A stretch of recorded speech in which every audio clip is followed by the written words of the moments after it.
ಕಬ್ಬಿಣದ ಕಾಸ್ಟಿಂಗ್ ವೇಳೆ ಭಾರಿ ಸ್ಫೋಟ ಸಂಭವಿಸಿದೆ. ಇಂಡಿಯಾ ಪಿಸ್ಟಲ್ ಲಿಮಿಟೆಡ್ ಕಂಪನಿಯಲ್ಲಿ ಆಗಿರುವಂತಹ ಅವಘಡ ಇದು. ಶಿವಮೊಗ್ಗದ ಅಬ್ಬಲಗೆರೆಯ ಕೃಷಿ ವಿವಿಯ ಬಳಿ ದುರ್ಘಟನೆ ನಡೆದಿದೆ. ಇಂಡಿಯಾ ಪಿಸ್ಟಲ್ ಲಿಮಿಟೆಡ್ ಕಂಪನಿಯಲ್ಲಿ ಅಗ್ನಿ ಅವಘಡ ಸಂಭವಿಸಿದೆ. ಶಿವಮೊಗ್ಗ ತಾಲೂಕಿನ ಅಬ್ಬಲಗೆರೆಯ ಕೃಷಿ ವಿವಿಯ ಬಳಿ ನಡೆದಿರುವಂತಹ ಘಟನೆ ಇದು. ಕ್ಷಣ ಮಾತ್ರದಲ್ಲಿ ಸುಟ್ಟು ಹೋಗಿದೆ ಕಾರ್ಮಿಕರ ಕೈಕಾಲುಗಳು. ಬೆಂಕಿ ಅವಘಡದ ದೃಶ್ಯ ಕಾರ್ಖಾನೆಯ ಸಿಸಿ ಕ್ಯಾಮೆರಾದಲ್ಲಿ ಸೆರೆಯಾಗಿದೆ. ಅಗ್ನಿ ಅವಘಡದಲ್ಲಿ 4 ಜನ ಕಾರ್ಮಿಕರಿಗೆ ಗಂಭೀರವಾದಂತಹ ಗಾಯಗಳಾಗಿವೆ. ಶಿವಮೊಗ್ಗದ ಖಾಸಗಿ ಆಸ್ಪತ್ರೆಯಲ್ಲಿ ಕಾರ್ಮಿಕರಿಗೆ ಪ್ರಥಮ ಚಿಕಿತ್ಸೆಯನ್ನ ನೀಡಲಾಗಿದೆ. ಹೆಚ್ಚಿನ ಚಿಕಿತ್ಸೆಗೆ ಮಣಿಪಾಲ್ ಆಸ್ಪತ್ರೆಗೆ ಗಾಯಾಳುಗಳನ್ನ ದಾಖಲು ಮಾಡಲಾಗಿದೆ. ಎಲ್ಲಾ ಕಾರ್ಮಿಕರು ಪ್ರಾಣಾಪಾಯದಿಂದ ಪಾರಾಗಿದ್ದಾರೆ. ಪಿಸ್ಟಲ್ ಲಿಮಿಟೆಡ್ ಕಂಪನಿಯ HR ಸುರೇಶ್ ಮಾಹಿತಿಯನ್ನ ಕೊಟ್ಟಿದ್ದಾರೆ. ಈ ಬಗ್ಗೆ ಘಟನಾ ಸ್ಥಳಕ್ಕೆ ಇನ್ಸ್ಪೆಕ್ಟರ್ ಸತ್ಯನಾರಾಯಣ್ ಭೇಟಿ ನೀಡಿ ಪರಿಶೀಲನೆ ನಡೆಸಿದ್ದಾರೆ. ಸಿಸಿಟಿವಿಯ ಫುಟೇಜ್ ನೋಡ್ತಾ ಇದ್ರಿ. ಸ್ಫೋಟದ ತೀವ್ರತೆ ಹೇಗಿತ್ತು ಅಂತ ಹೀಗಾಗಿ ಕೆಲವು ಕಾರ್ಮಿಕರಿಗೆ ಗಾಯಗಳಾಗಿದೆ, ಗಂಭೀರವಾಗಿ ಗಾಯಗೊಂಡಿದ್ದಾರೆ 4 ಜನ ಕಾರ್ಮಿಕರು. ಅವರಿಗೆ ಸದ್ಯ ಚಿಕಿತ್ಸೆ ಕೊಡಿಸಲಾಗ್ತಾ ಇದೆ. ಇಂಡಿಯಾ ಪಿಸ್ಟಲ್ ಲಿಮಿಟೆಡ್ ಕಂಪನಿಯಲ್ಲಿ ನಡೆದಿರುವಂತಹ ಅಗ್ನಿ ಅವಘಡ ಇದು. ಈ ಬಗ್ಗೆ ಹೆಚ್ಚಿನ ಡೀಟೇಲ್ಸ್ ಕೊಡ್ತಾರೆ ನಮ್ಮ ಪ್ರತಿನಿಧಿ ರಾಜೇಶ್, ಈ ಅವಘಡ ಯಾವಾಗ ಸಂಭವಿಸಿತು? ಕಾರ್ಮಿಕರ ಸ್ಥಿತಿ ಸದ್ಯಕ್ಕೆ ಯಾವ ರೀತಿಯಾಗಿದೆ? ಖಂಡಿತ ಪ್ರಗತಿ, ಶಿವಮೊಗ್ಗ ಏನು ಹೊರವಲಯದಲ್ಲಿರ್ತಕ್ಕಂಥ ಅಬ್ಬಲಗೆರೆ ಗ್ರಾಮದಲ್ಲಿ ಇದೆ. ಇದು IPL ಫ್ಯಾಕ್ಟರಿ ಅಂತ ಹೇಳ್ತಾರೆ, ಇಂಡಿಯಾ ಪಿಸ್ಟಲ್ ಲಿಮಿಟೆಡ್ ಅಂತ ಹೇಳಿ.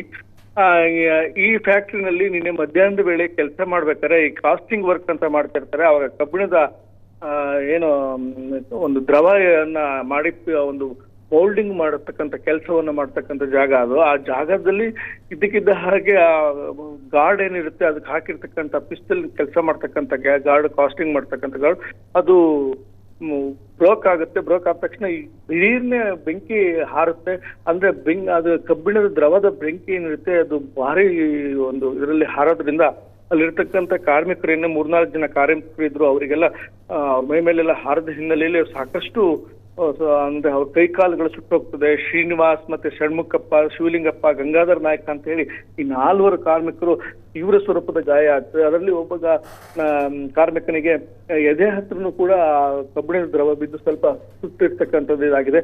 ಆಲ್ರೆಡಿ ಅವರು ಕೈ ಕಾಲುಗಳಿಗೆ ಗ್ಲೌಸ್ಗಳನ್ನ ಹಾಕಿ, ಕಾಲುಗಳಿಗೆ ಶೂಗಳನ್ನ ಹಾಕಿದ್ರು ಕೂಡ ಆ 1400 ಡಿಗ್ರಿಯಷ್ಟು ಒಂದು ಏನು ದ್ರವ ಇರ್ತದೆ, ಅದು ಕಬ್ಬಿಣದ ಉಷ್ಣಾಂಶದಲ್ಲಿ ಇದಾಗಿರ್ತಕ್ಕಂಥದ್ದು, ಅದು ಹೊರಗಡೆ ಬಿದ್ದ ಹಿನ್ನೆಲೆಯಲ್ಲಿ ಈ ರೀತಿ ಒಂದು ಭೀಕರವಾಗಿರ್ತಕ್ಕಂಥ ಇದು ಆಗಿರುತ್ತೆ. ಸದ್ಯ ಯಾರಿಗೂ ಪ್ರಾಣಾಪಾಯ ಆಗಲ್ಲ.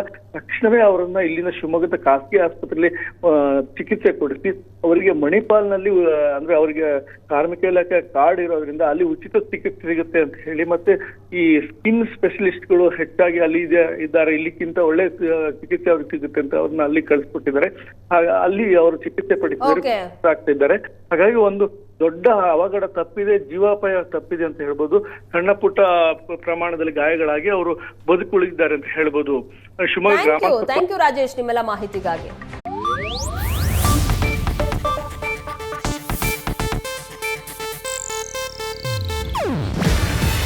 ಇದು ಏಷ್ಯಾನೆಟ್ ನ್ಯೂಸ್ ನೆಟ್ವರ್ಕ್ ಪ್ರಸ್ತುತಿ. ನೀವು ನೋಡ್ತಿದ್ದೀರಾ ಏಷ್ಯಾನೆಟ್ ಸುವರ್ಣ ನ್ಯೂಸ್.